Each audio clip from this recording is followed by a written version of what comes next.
Assalamu alaikum everyone, and a very good morning to you all. Welcome to World This Morning. I'm Maha Mukhtim, and I hope you have your teas and your coffees ready because we have one great show lined up for you today. But before we start on with the great show, we have someone else who'd like to say hello. All right, the name is Shazad Khan. Assalamu alaikum. A very good morning and a very warm welcome to World This Morning. It's time to rise and shine, wake and bake. Just get up, get your cup of tea and coffee and sit right in front of your TV screens because what we are going to talk about is quite exquisite. And what are we going to talk about though? We're going to talk about Pakistan, and we're actually going to talk about what Pakistan has and its natural beauty, because its beauty is, unmatched. There are really exotic places in Pakistan, and we're going to be discussing people coming from outside of Pakistan to visit these places. We'll be talking about the tourism industry of Pakistan, yes, and all the concerns which people have who come to Pakistan, the security situation, and for what they can do to, to seek for the natural beauty. And we have got a few guests with us, and who are from Denmark. One of them is from Denmark, the other two are from Germany. Yes. And they have been here, they have been on an expedition, yes, they went for the summit, and they have did it. And now the best part is that, Mahal, they did their summit, they came back, and they came straight to the PTV headquarters, and they're sitting right next to us. So, we're very lucky. Let's introduce them. So we've got Chris Netterkoffen, Michael Pfeiffer, and Harry Kirschenhofer. Welcome to the show. Thank you very much. Good morning. A very good morning. Good morning. It's been a long morning for you guys today. A long ride back from the Karakorum highway, yes. Okay. Straight from the Karakorum highway. Yeah. How long does it take to be back? This time it took us 1.5 days actually. 1.5 days, and you guys were driving by yourselves? With a van, private van. With a van, privately hired. Yes. Okay. So what do you guys do? You guys go back to your countries, earn for yourself, and then you save a bit, and then you come and just spend it? More or less, you get addicted to the beauty of Pakistan. So that's why I come back nearly every year. I'm really fascinated. Yeah, that's what we are talking about for all our viewers. We have got people from across the country who are fascinated by the beauty of Pakistan. And across the world. Yeah, and even the people of Pakistan need to step out because you guys are missing on too much. Yeah. So what exactly, you came to do an expedition. So can we speak a bit about the expedition? What was it? How did the idea come about, and how do you prepare for it? Well, we've done expeditions the years before. We were also very lucky to climb with Samina Beg for another unclimbed mountain. So whenever you get into this beautiful area, you see so many mountains, and when you do some research, you find the next unclimbed mountains, and Pakistan still has to offer a lot of that. Okay. So then we did some calls of friends who would like to join. We called our Pakistani friend Mirza Ali of Ket Pakistan for logistic support. And even more important, we got some support from the German Alpine Club and Osprey, and we really want to thank them not only for trusting in us, but also trusting in the peaceful Pakistan. Yeah. In these more or less difficult times, we had some very nice support. So we had a beautiful expedition altogether. And talking about Samina Beg, can you add up to that, Maha? Samina Beg and Mirza Ali has been on our show too. Yes, they have, exactly. Yeah, so Samina Beg was the first ever lady from Pakistan who has been on Mount Everest. Yeah, very nice. Why are you testing me? Very well said. Just I like remember. that. Just for the feel of it. Okay. All right, so moving ahead, is it a difficult job? It's a difficult job. It starts with the research and the planning, which Chris was doing extensive work, looking at the areas, finding which mountains have not previously been climbed before, whether they are possible also, because this is a major issue here. Obviously, because there hasn't been anybody around, so... Exactly. And Karakorum has very many remote mountains, so they're difficult to get to. But after all this research, then we said, okay, let's go for this area and see if we can climb some of these mountains. Great. So we pinpointed 4 or 5 mountains which we wanted to climb, and then we went for it. So what sort of research does it take? Because nobody has been on those mountains, so it's quite difficult to find the path towards the summit. Just to clarify, because you specialize in climbing unclimbed and unnamed mountains, so yeah. Exactly. Exactly. How do you look for that? How do you locate your way towards this the top of the mountain? There are different ways. First of all, of course, you talk to the local people, because for climbing, for big expeditions, you need porters. So you need locals to get to the mountain. So when you talk to them, they already know where they've been or where they've not been. Then you do research around the world for all those alpine clubs. They have books like annual reports about what mountain has been climbed or not. And then you have very nice people like Wolfgang Heichel. They are really fanatics about mountains. They write books, especially he's writing about the Karakorum range and documenting all the ascents.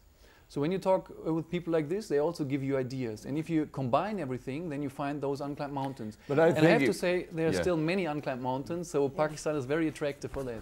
Great. So, and you'll be coming to Pakistan on and off, right? So since it's your 4th tour, it's your 2nd and it's your 1st, right? So you'll be coming all over again, right? For all those mountains which haven't been marked by anybody else. So you'll be there to mark them. I fear we are back next year too. Yeah. Oh, great. You will. So are you guys married? Yes. All of you? So I'm not married yet. No. Not married, no. So isn't it difficult for you to leave your wife behind and come for such a daring sport? It's a little bit hard, yes, for 1 month. But then you just settle it down. Yes. That, all right, I'll be back, I'll get you gifts and I'll get something nice for you. Yes. But Harry, you have to tell that he didn't tell his parents because they're very scared for the big mountains. Oh, okay. So he told them he's climbing in the Alps. Oh, so when he gets back, I guess you're in trouble, Harry. Because now you're on TV, so they're going to find out. And Maha, even adding up to that, for all our viewers who are tuned into PTV World right now, out of 14 highest mountains, we've got the 5 highest mountains over here in Pakistan. Yeah. Adding up to that, do you have to think about the law and order situation prevailing over here in Pakistan before coming? Of course, that is a country like Pakistan, which is it has a lot of coverage in the media about the safety and the terrorists and all of these things. And to be very honest, most of the time it's really not the way they project us. Exactly. This is a lot of propaganda. This is a lot of media coverage, and the media loves sensational stories. Exactly. And previous to our trip, there was the Nanga Parbat incident. Exactly. Nanga Parbat is one of the 5 highest mountains in the world, 14 highest mountains in the world. And this is an area we passed on the way to the mountain we climbed. And I must say the security is excellent. We have not at any time felt unsafe. The people are very friendly, helpful, kind. There was, of course, enhanced security. So above all, you guys didn't have any problem related Nothing to that? At all. Nothing at all. And you know, talking about that, obviously for everybody who's tuned in right now, even the Pakistani government, all the Pakistani people, they do condemn the Nanga Parbat incident. And to add up to that, the DG Gilgit-Baltistan has actually got his hands on all those culprits who were involved in the Nanga Parbat incident, and they are being interrogated. They are under interrogation right now. Exactly. So that's quite a major step. Because I think this is what it's showing, you know, people and the world, that one incident can't be used to classify everything here. So, you know, it's so good that you guys have come and, you know, you're speaking so positively. And to be very honest, you know, right after the incident, you guys arrived and you got a media coverage, and then you were all over TV. So it was like quite a positive effect for Pakistan and for all those people who were into Pakistan's tourism industry, and they got the hint that, you know, it's quite safe over here. So what else? I mean, so you said you didn't feel any security threats, or, you know, you felt safe the whole time. When you were climbing up, I mean, how did you, if we're talking about security of the country, but how did it feel being on the actual mountains? Was it dangerous or thrilling? Like, what sort of feeling? I'm trying to understand how it felt. Climbing a mountain is always very thrilling. Of course, there is some safety issues, but if you're professional in your approach and you respect the safety issues with how you're using your rope and looking at the crevices on the glaciers, and not doing anything stupid, monitoring the weather, going for the summit push when there's good weather conditions. All of these factors is part of the expedition. It's so there's a lot of things to consider, and this requires teamwork. Yeah. And we have a very good team, so everyone has something to contribute. Okay. All right, now talking about the expedition itself. So, you know, how do you guys start off with the expedition? How is it at the base camp, and how do you guys move further? How is the communication? So how do you guys do all of that stuff? Is there any communication just with tell the us, rest? because I have never ever been to such high mountains. You need some communication also for as a safety device. So we had a satellite phone, because in those remote areas you have no other connection. Okay. That is what you have to take. Okay. Yes. So But no what about internet. the food and the gear itself? And Well, for example, if the night is falling, so what do you guys do? Well, you guys first stay of over all, you have a very long approach. You have to get to the mountain first. That alone is already an adventure, because But normally. let's start from Islamabad. You guys arrived at Islamabad. Now you guys have to go to Karakorum Highway, and then from all the way to the China border, and then you have to go to the base camp first, right? So just start your story off. You know, how did you guys do it? So we arrived in Islamabad just over 1 month ago. these two from Germany and myself from Denmark. Then we drove immediately to the Hunza region. This takes 2 days. The next day we went to Shimshalis. This is about 6 hours. The following day we started trekking. This is usually a 3-day trek, but we had some bad weather, so it took 4 days. So how many miles, like, I mean, or kilometers? The trek from Shimshalis to the area is about 50 kilometers. Wow. And it's the racing altitude from 3,000 meters to about 4,700 meters, something like that. So then you have to establish the base camp. We have a cook, a lot of food supplies, equipments, helped by the local porters. And from the base camp we take a rest, and then we are investigating the area, because there is a glacier, there's some pretty hazardous terrain we have to cover. So we use 2 or 3 exploration days to check out the area. From here, after we've checked out the area, then we try to make a high camp, which is about 1,000 meters higher on the mountain. And this is a 1-day trek from the base camp. Pretty exhausting. And from there, then we start exploring actually the route from the base of the mountain to the top of the mountain. So there's a lot of exploration, there's a lot of talking. We take photographs and study the photographs and discuss how to do this and when to do it, when we are feeling physically ready. And the weather plays a part. So you have to be lucky. The health has to be in order, the acclimatization has to be good, the weather has to be good. But there has to be some techniques to it, right? Well, So what yeah, are the research- most common techniques you use while you're climbing the mountains? Technical techniques? Or Yeah, technical techniques. Yeah, when... and how do you guys make sure that you're going to stay healthy till the time you're going to make it to the top? There's no guarantee. Yeah. Myself, I had 2 days in the base camp with a bad stomach. This can happen. Chris, unfortunately, he had to back out of the expedition because he became very sick with a sore throat. That's very bad luck, can happen. Yeah, okay. This is the risk. Okay, This yeah. is the risk. And that's what you love about it. Is it like This side we don't love. So what do you do? I mean, so you've done all the preparation, you've done all the research, and you get there, and then you fall ill. So then, what happens? Then Well, you don't climb, and Even then, we are still very good prepared. We have a lot of medicine for most cases, great. actually. But this way was a throat infection for the Yeah. lungs. okay. And that takes longer. And the problem is that when you are in high altitude, it won't get better, it will get Okay. worse. Okay. So the best thing you do then is to step back and go down. It's a Right. very hard decision because you planned 1 year, you practiced 1 year. This is all you wanted to do this year. But health comes first. So then you have to go down and hope to get better. Okay. But have you ever come across an avalanche while you're climbing? Yes, or of something course, like that. yes, So how yes. do you cater to that?